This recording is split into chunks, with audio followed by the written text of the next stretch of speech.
All of these people in my life acting berserk. I'm feeling all pissed off and hurt. I need to know if I am the jerk. Oh, am I the jerk? Okay, do we have a jerk here or not? Got an email, mail@kvjshow.com that says, I've been dating this new guy who I really like, and he was coming over to Netflix and chill, and I was pretty excited. He had a business dinner before he could come over, so I was left to find my own food, and on the way home, I grabbed some Taco Bell. As I was eating it, I thought to myself, you know what? Beans may not be the best option if I'm trying to put my sexiest foot forward. So I stopped eating the burrito, and I let my dog finish it. Well, my guy comes over, we start our movie, and then the most horrendous smell hits my nose.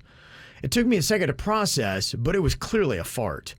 The question is, though, where did it come from? I didn't know what to do or say, and I could feel myself getting flushed with embarrassment. And just then, my guy says, wow, that is terrible. I think your dog has some horrendous gas.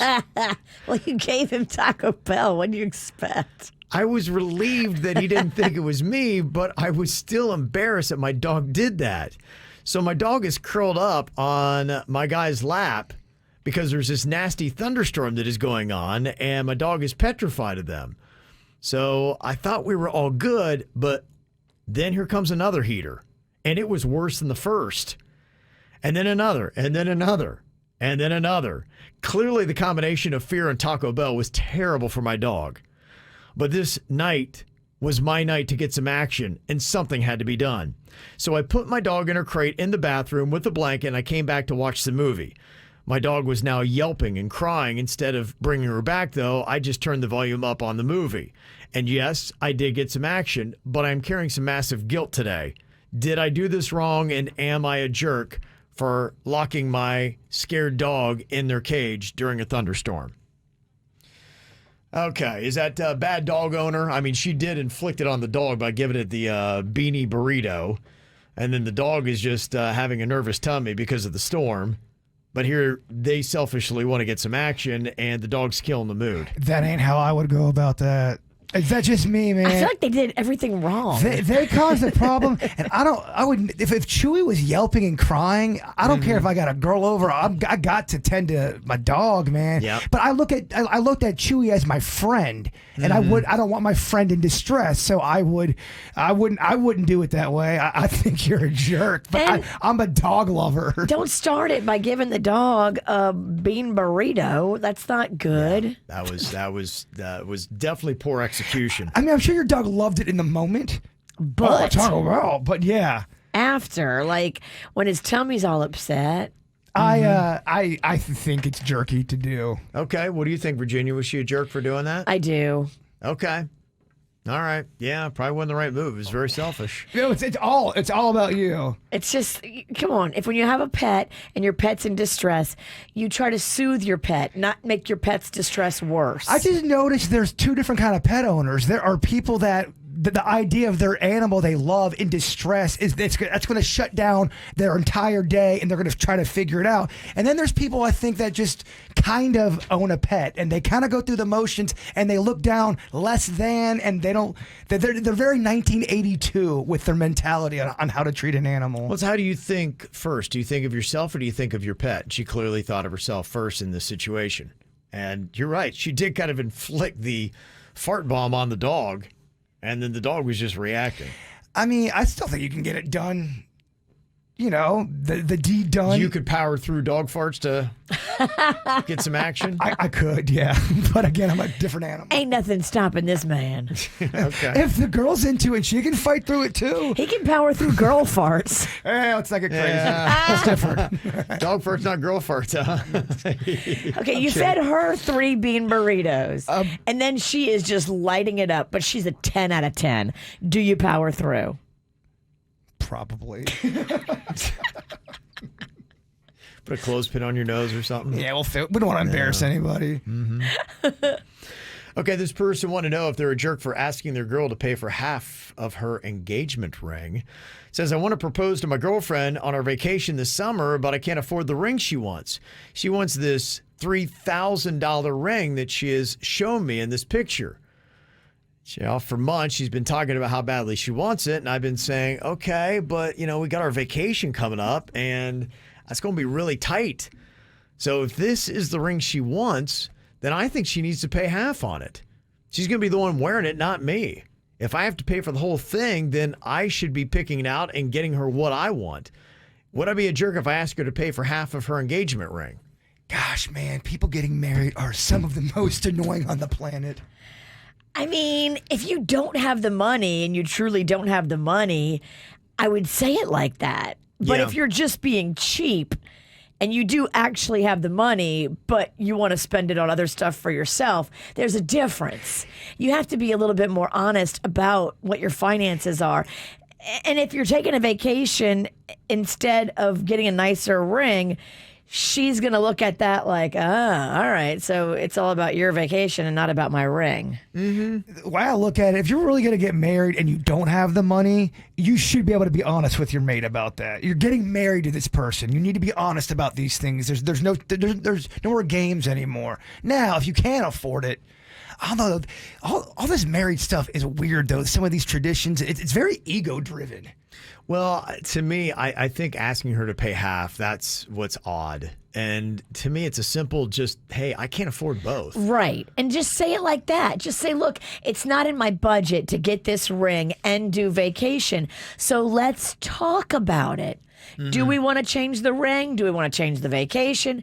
Do we want to somehow get other help and funding? Like, don't come out and ask her to pay half of the ring. That feels tacky. Yeah, I agree with you. That's how I would handle it. One or the other. And I don't think anybody would think, no, you've got to suck it up and go almost bankrupt to make sure that she has a great vacation and she has the ring she wants. That's just a silly strategy. That's dumb. And if that's what you're heading into, walk out of that situation. Are rings as big of a deal as they were back in the day? Or are you kind of seeing that diminish a little bit? I don't know. I'm kind of out of the game. I'm not really the getting proposed to age anymore. But, I mean, it was a big deal back in the day. Well, I remember it was always 3 months salary. And that's what you gotta. Well, that's what the diamond companies told you. Exactly. Yeah. That seems like a lot. That seems like a lot. I just think that 3 month salary is kind of a lot. And I think it's weird, too, for someone to demand that. Going, it's got to be 3 months, or I'm going to be mad at you. I think people are a lot more practical in what they were. We used to be a little bit more of an old-fashioned type of society. I think people were getting a little bit more progressive and saying, yeah, we put a lot of importance on things that weren't. And so it shouldn't be that big of a deal like it was. The ring is not important. It's really more about the relationship. And I think if you make the ring more important than the conversation about finances, that you're not doing it right. Mm-hmm. And if she can't be sympathetic to the fact that you just don't have the money, this might be a good conversation for you guys to have and a good exit strategy for you. I've just heard women talk about, and it just seems more recently, of how they think it's not worth all the money in some things. Because your friends are getting older and wiser, and they're realizing, we put all this emphasis on a piece of jewelry that you could lose. The diamond could fall out. Even my niece, she's got friends in her late 20s, and they were talking about the same thing. They go, I don't want me and my husband to spend all this money on this ring and then start off our marriage in the hole of not being able to enjoy our life. I think attitudes are definitely changing. That's smart. That's a good way to look at it. I agree. Because it isn't that important. What's more important is that you're on the same page with finances. This person wondering, am I the jerk for questioning the cost of my tattoo? Says about a month or so ago, I scheduled an appointment with my tattoo artist to discuss my new ink.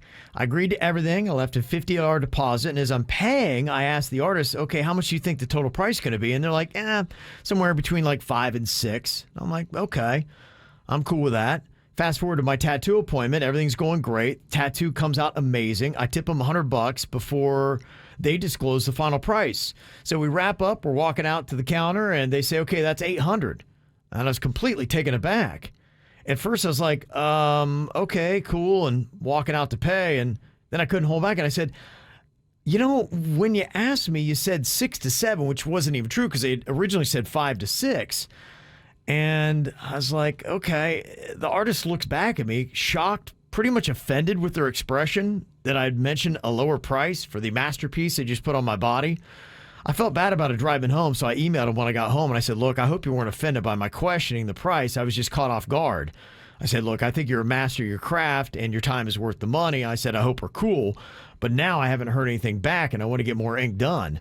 Was I a jerk for possibly inadvertently offending my tattoo artist? No, not if you have No. something in a, if someone says, imagine if you go to the store and you buy milk and it's $3.50 and you get up to the cashier and it goes, that's $9, Kevin.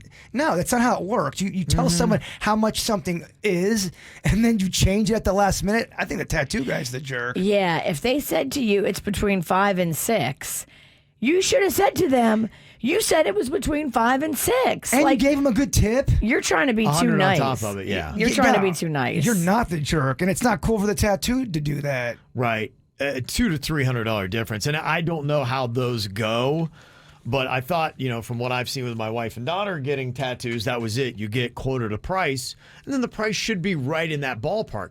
To me, $200 to $300, that's a pretty good jump And if for you- what you're talking about for a tattoo. And if something's changing and you know it's going to be money as the tattoo company, you should say, hey, we had to do a little extra that we're about to do. That would be Are you another okay with this? Yeah. Right. And it's okay, too, to ask for things in writing, Oh, you got to take a picture, screenshot, and get everything in writing. Everything. You have to. Text the artist, ask him how much it's going to be, have him text you back a number, and then screenshot that. Because now you know going forward, if you want to keep using this guy, you can't be tricked twice because then you're just a doormat and they're being abusive to you. As long as you didn't change anything and it stayed the same as what they said, yeah, you're not the jerk. Yep. All right, well, if you want to know, get a ruling on if you were a jerk or not, send us an email, mail@kvjshow.com, mail@kvjshow.com.